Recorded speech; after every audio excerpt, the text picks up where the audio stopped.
प्रियंका, प्रशांत किशोर अगर बांकीपुर से चुनाव लड़े और जीत गए तो क्या होगा, और अगर चुनाव लड़े और हार गए तो क्या होगा, या फिर अगर प्रशांत किशोर चुनाव बांकीपुर से लड़े ही ना तो फिर क्या होगा। आइए जानते हैं हल्ला बोल टीवी के संपादक दीपक शर्मा से। तीनों ही स्थिति बहुत रोचक है और इसकी चर्चा बांकीपुर की गलियों में हो रही है। मैं बांकीपुर की गलियों में लगातार शाम में जाता हूं और लोगों से जानने की कोशिश करता हूं कि प्रशांत किशोर अपने जीवन का जो पहला चुनाव लड़ाया, तो उन्होंने बहुत चुनाव है, कई मुख्यमंत्री बनाए हैं। अभी भी तमिलनाडु में थलपति विजय को कौन बनाया मुख्यमंत्री? प्रशांत किशोर ने बनाया। लेकिन प्रशांत किशोर अपने जीवन का पहला चुनाव बांकीपुर से लड़ने जा रहा है। अगर वे चुनाव लड़े और जीत गए तो विधानसभा में जब वो जनसुराज के इकलौते विधायक की हैसियत से बोलेंगे, भले ही उन्हें विधानसभा अध्यक्ष 1 ही मिनट का समय दें, लेकिन वो जब 1 मिनट बोलेंगे जनसुराज के इकलौते विधायक की हैसियत से, तो वो गूंज बहुत दूर तक जाएगी और बिना अकेले विधायक होते हुए भी वो नेता विरोधी दल के बराबर की स्थिति में बोलेंगे, क्योंकि उनकी समझ, उनकी राजनीतिक समझ और विद्वता से किसी को इनकार नहीं है, उनके विरोधियों को भी नहीं।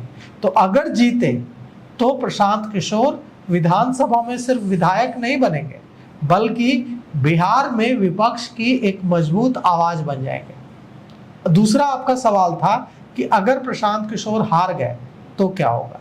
प्रशांत किशोर अगर हार गए तो उनका कोई नुकसान नहीं होगा। कौन नहीं हारा है?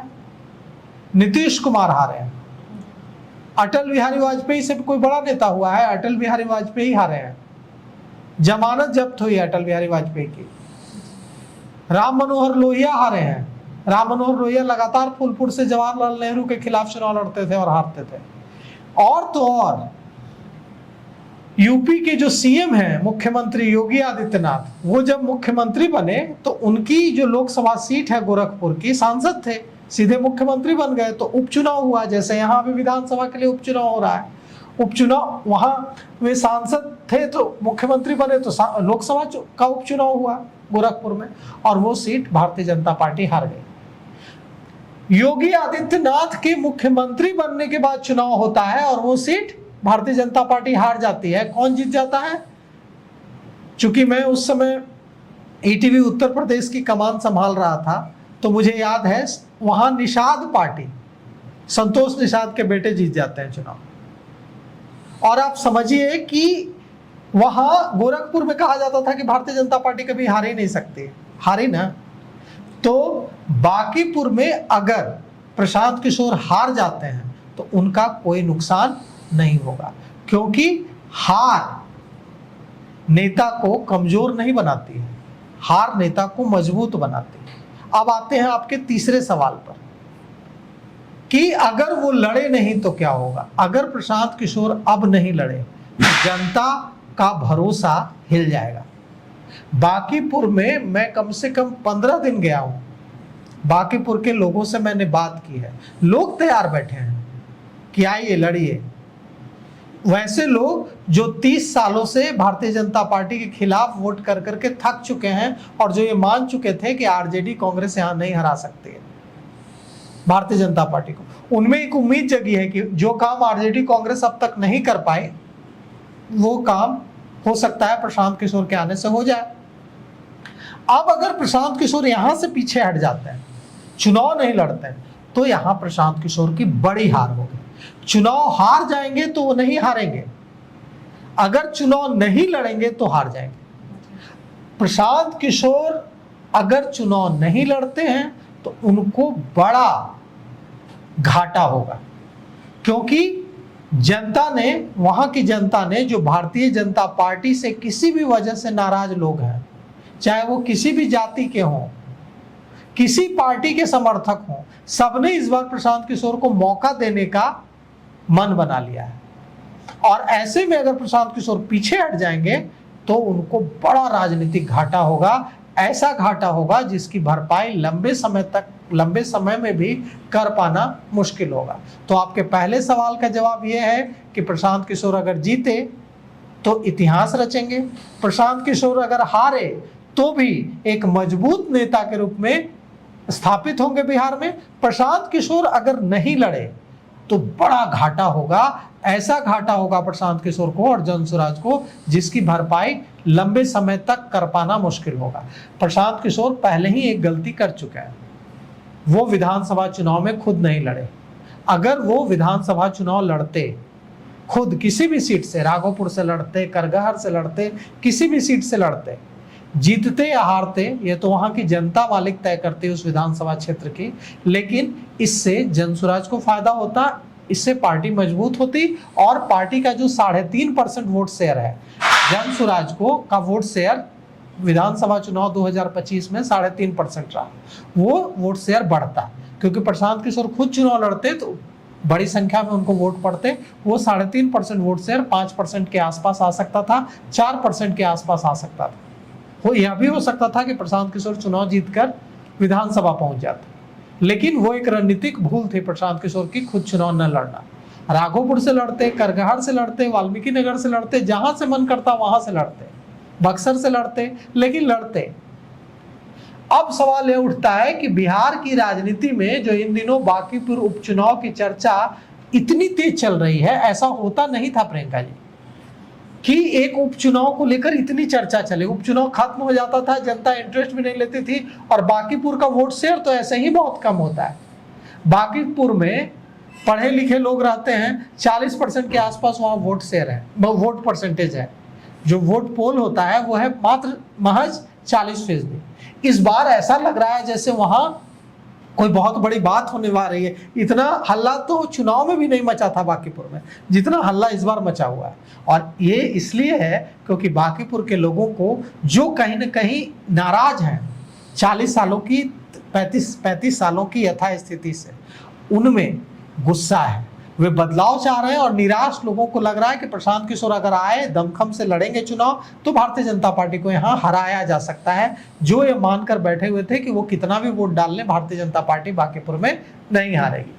तो 30 सालों से अधिक समय से भारतीय जनता पार्टी का बांकीपुर का कब्जा है, लेकिन भारतीय जनता पार्टी के जो यहाँ से विधायक थे नितिन नवीन, जो 2006 से लगातार यहाँ से विधायक थे, वे राष्ट्रीय अध्यक्ष बनने के बाद अप्रैल 2026 में राज्यसभा सांसद बन गए। अब उन्होंने बांकीपुर सीट से इस्तीफा तो दे दिया। अब इस्तीफा देने के बाद 6 महीने के भीतर यहाँ उपचुनाव होगा। 6 महीने में 2 महीने का समय तो बीत चुका है, मतलब अगले 4 महीने में यहाँ बाईपोल होगा। तो यह है जून, जुलाई, अगस्त, सितंबर तक यहाँ उपचुनाव होगा। तो सितंबर तक जो उपचुनाव होगा, इसमें प्रशांत किशोर के चुनाव लड़ने की चर्चा है।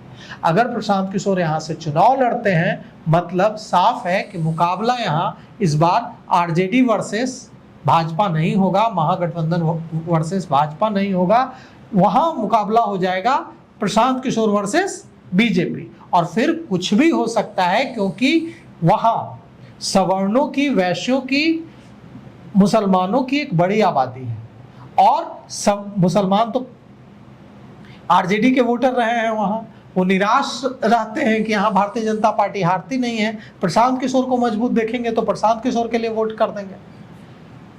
अगर वहां सवर्ण जो नाराज हैं कहीं ना कहीं भारतीय जनता पार्टी से, और वैश्य जिनकी बड़ी आबादी है वहां बांकीपुर में, वो भारतीय जनता पार्टी से नाराज है, वो अगर प्रशांत किशोर को वोट कर देंगे नाराजगी की वजह से, जो कि दिख रही है नाराजगी, तो प्रशांत किशोर का वहां मौका मिल सकता है। तो अब प्रशांत किशोर अगर वहां से चुनाव लड़ते हैं तो रिजल्ट कुछ भी हो सकता है। अब सवाल यह उठता है कि अगर 3.5% वोट पाने वाली जो पार्टी है जनसुराज, ये अगर बांकीपुर में चुनाव लड़ती है, तो क्या यहां से जनसुराज का चक्का दूसरी दिशा में घूमेगा? घूम सकता है।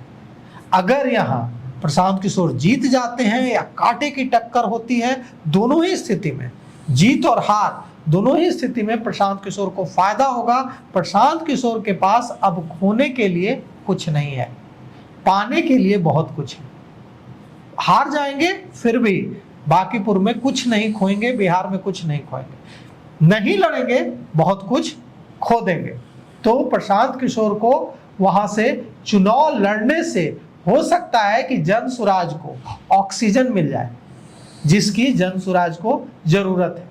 अगर प्रशांत किशोर लड़ते हैं तो यहाँ चमत्कार हो सकता है, मिरेकल हो सकता है, क्योंकि भारतीय जनता पार्टी विरोधी, भारतीय जनता पार्टी से नाराज लोग अभी से यह मान कर बैठे हैं कि प्रशांत किशोर चुनाव लड़ेंगे। यह जो 0 सीटें मिली हैं चुनाव में जन सुराज को, इससे जन सुराज के कार्यकर्ता कहीं न कहीं निराश हैं। जब प्रशांत किशोर इस बार बांकीपुर से चुनाव लड़ेंगे तो उनमें उत्साह का संचार होगा और अगले चुनाव तक 2030 तक जन सुराज को आगे बढ़ाने और मजबूत करने में जन सुराज को मदद मिलेगी।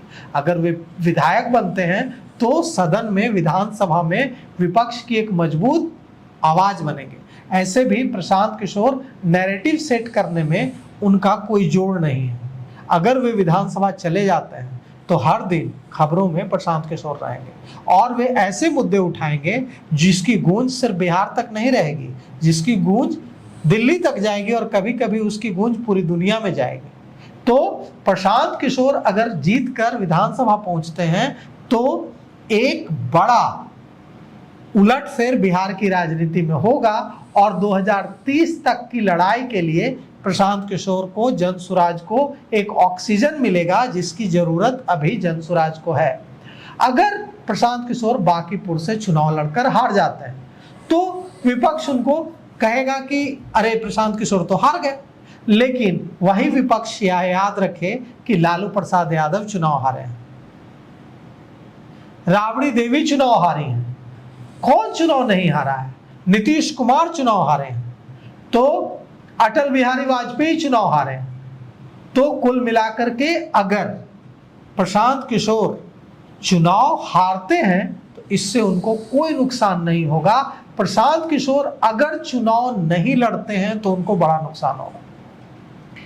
कई बांकीपुर के लोग, खासकर मुस्लिम मतदाता, यह मांग कर रहे हैं कि महागठबंधन प्रशांत किशोर को सपोर्ट कर दे, मतलब कांग्रेस आरजेडी प्रशांत किशोर को सपोर्ट कर दे, अपना उम्मीदवार नहीं उतारे, टक्कर बीजेपी और प्रशांत किशोर में होने दे, इससे प्रशांत किशोर के जीतने की संभावना बढ़ जाएगी। लेकिन तेजस्वी यादव ऐसा कभी नहीं करेंगे। वो इसलिए ऐसा नहीं करेंगे क्योंकि वो नहीं चाहेंगे कि प्रशांत किशोर जीतकर विधानसभा पहुंच जाएं और नेता प्रतिपक्ष भले ही वो रहें, लेकिन सदन में नेता प्रतिपक्ष की भूमिका में, डिफैक्टो नेता प्रतिपक्ष की भूमिका में प्रशांत किशोर आ जाए। इसलिए जन सुराज को यह उम्मीद नहीं रखनी चाहिए कि कांग्रेस और आरजेडी उनका समर्थन करेगी बांकीपुर उपचुनाव में, क्योंकि इससे खतरा होगा।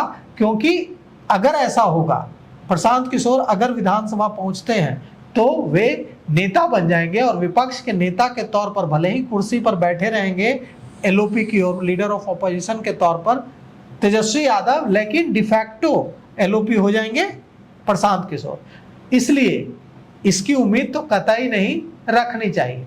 अब यह फैसला प्रशांत किशोर को लेना है कि वे बांकीपुर से लड़ेंगे या नहीं लड़ेंगे। लेकिन अगर वे लड़े और हार गए तो उनका नुकसान 0 है। जीते तब तो सब कुछ उनको मिल जाएगा। सिर्फ विधायक बनने की बात नहीं है कि हाँ एक विधायक बन जाएंगे, वो जो विधानसभा में बोलेंगे उसकी गूंज बहुत दूर तक जाएगी। तो कुल मिलाकर के नुकसान प्रशांत किशोर का तभी है जब वे यहाँ से पीछे हट जाएंगे और चुनाव नहीं लड़ेंगे। जी, तो सुना आपने इन सब पे, आपकी क्या ओपिनियन है? अपनी ओपिनियन कमेंट्स बॉक्स में जरूर दें। फिलहाल इस पेशकश में इतना ही। आगे की खबरों के लिए देखते रहिए हल्ला बोल टीवी। धन्यवाद।